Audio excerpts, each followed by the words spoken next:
को नक्सलियों की गोला बारूद फैक्ट्री को ध्वस्त कर दिया गया है। मेटागुड़ा कैंप क्षेत्र में सुरक्षा बलों को बड़ी कार्रवाई सुरक्षा बलों ने की है। बड़ी कामयाबी सुरक्षा बलों को मिली है। भारी मात्रा में उपकरण और विस्फोटक सामग्री बरामद की गई है। सुरक्षा बलों को नुकसान पहुंचाने की तैयारी में नक्सली थे, बड़ा हमला करने की तैयारी में थे।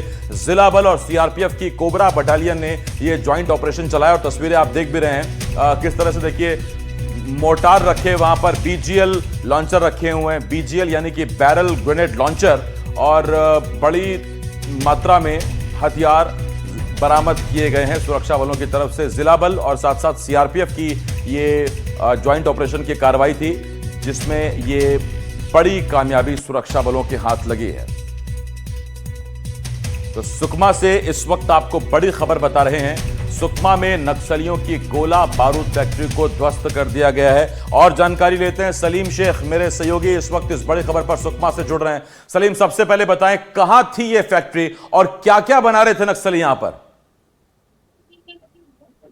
देखिए आसिफ, ये जो फैक्ट्री जो सुरक्षा बलों ने नेस्तनाबूद किया है, जिसे ध्वस्त किया है, ये घने जंगलों में मेटागुड़ा का यह इलाका है। घने पहाड़ियों और जंगलों से घिरा हुआ इलाका है। जैसे जैसे फोर्स जो जंगल की ओर बढ़ रही है, माओवादी इलाकों में जो आगे कैंप खुलते जा रहे हैं, तो माओवादियों के जो कैंप्स हैं, जो अस्थायी कैंप्स जो लंबे समय से उन इलाकों में संचालित किए जा रहे थे, उनका भी पर्दाफाश हो रहा है। ये जो कैंप है, ये मेटागुड़ा के जंगल में था। मेटागुड़ा पर हाल ही में एक सुरक्षा कैंप खोला गया था और यहाँ के इर्रापल्ली और कोई मेटा एक गांव है, इस घना जंगल से घिरा हुआ ये गांव है। उस इलाके में ये अस्थायी कैंप संचालित किया जा रहा था। और इसमें आप देख सकते हैं तस्वीरों में किस तरह से माओवादियों ने एक बड़ी बड़ी मशीनें वहां रखी थी और देसी फैक्ट्री के रूप में इसे एस्टैब्लिश किया था, जहां ये बीजीएल सेल्स, देसी जो हथियार होते हैं, खास करके जो बंदूकें हैं, जो माओवादी जैसे इस्तेमाल करते हैं, इस तरह के जो विस्फोटक सामग्रियां वहां बनाया जा रहा था।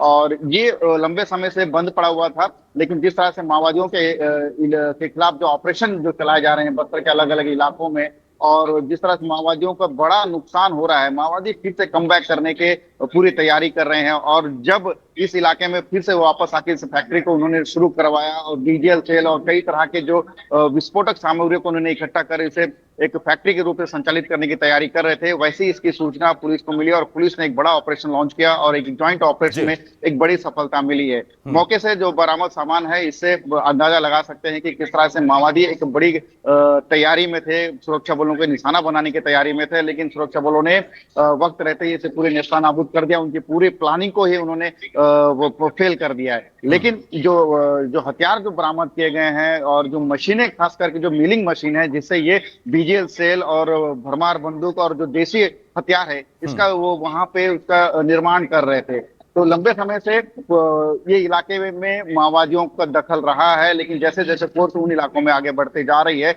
माओवादियों के जो स्थायी कैंप्स हैं उसे नेस्तनाबूद किया जा रहा है। सलीम, क्या मौजूदा हाल में भी फैक्ट्री ये संचालित थी, प्रोडक्शन चालू था, या अभी फिलहाल महज गोडाउन या स्टोरेज सेंटर बन के रह गया था ये इलाका? देखिए, जो बीजापुर और सुकमा का जो नक्सल प्रभावित जो इलाका है, सरहदी इलाका है, वो लंबे समय से माओवादियों का गढ़ रहा है। इन इलाकों में पहाड़ और घने जंगल होने की वजह से माओवादी इन इलाकों में बड़े बड़े जो कैंप्स हैं, स्थायी कैंप्स और परमानेंट कैंप्स भी वहां पे बनाए गए थे। और कई ऐसे भी फैक्ट्रियां हैं जो अंडरग्राउंड में एस्टैब्लिश करके रखे थे। पिछले बार भी हमने देखा है, जब नया कैंप खुला था, जब ऑपरेशन में जवान उस इलाके में पहुंचे थे, तो वहां से अंडरग्राउंड फैक्ट्री को उन्होंने उजागर किया था। वहां से कई लेथ मशीन जैसे बड़ी मशीनें वहां से बरामद की गई थी। तो अंदाजा लगाया जा रहा है कि और भी इस इलाके में इस तरह के जो स्थायी कैंप्स है वो एस्टैब्लिश किए गए हैं, वहां प्रोडक्शन किया जा रहा है। क्योंकि माओवादियों के पास अब सप्लाई जो चेन है, हथियारों का हो या फूड चेन हो, वो अब टूट चुका है। तो कहीं ना कहीं माओवादी अब देसी हथियारों के ऊपर निर्भर हैं। किसी तरह से देसी बुलेट्स, देसी हथियार और बीजीएल सेल जैसे हथियार वो अब डेवलप करने की कोशिश कर रहे हैं। तो ये प्रोडक्शन अभी शुरू करने की तैयारी में है, क्योंकि 2026 से जो डेडलाइन तय किया गया है, उसके मद्देनजर लगातार माओवादियों की कमर तोड़ी जा रही है। लगातार सीसीएम मेंबर्स मारे जा रहे हैं लगातार। अब तक जो 9 मेंबर्स थे उन्हें मार गिराया गया है। इनके साथ भी और भी जो बड़े कैडर के जो नक्सली हैं, डीवीसीएम मेंबर्स हैं, एसीएम लगातार समर्पण भी कर रहे हैं। तो कहीं ना कहीं माओवादी संगठन पे बड़ा नुकसान हुआ है और कहीं ना कहीं माओवादी एक कमबैक करने की तैयारी में लगे हुए हैं। लेकिन और पहले हमें दोहरा नुकसान होता था जब माओवादी छिपकर हमला करते थे, नक्सली छिपकर हमला करते थे, आईडी लगाते थे, उसमें बहुत बड़ी तादाद में शहादत होती थी हमारे जवानों की। और शहादत तो होती थी, उनके हथियार लेकर भाग जाते थे नक्सली, जो ऑटोमेटिक हमारे हथियार हैं। और अब हो ये रहा है कि नक्सलियों के चूंकि बड़े कैडर मारे जा रहे हैं, तो वो बड़े हथियारों की रिकवरी एक बार फिर हो रही है। आप देखिए, अमूमन AK-47 मिल रही हैं, इंसास मिल रहे हैं, जितने हथियार लूटे गए या किसी तरह से जुगाड़ किया नक्सलियों ने, वो वापस आ रहे हैं। बहुत धन्यवाद करता हूं मैं आपका सलीम, नजर बनाए रखिएगा, अपडेट आपसे लेता रहूंगा। सलीम शेख इस वक्त मेरे साथ सुकमा से मेरे सहयोगी जुड़े हुए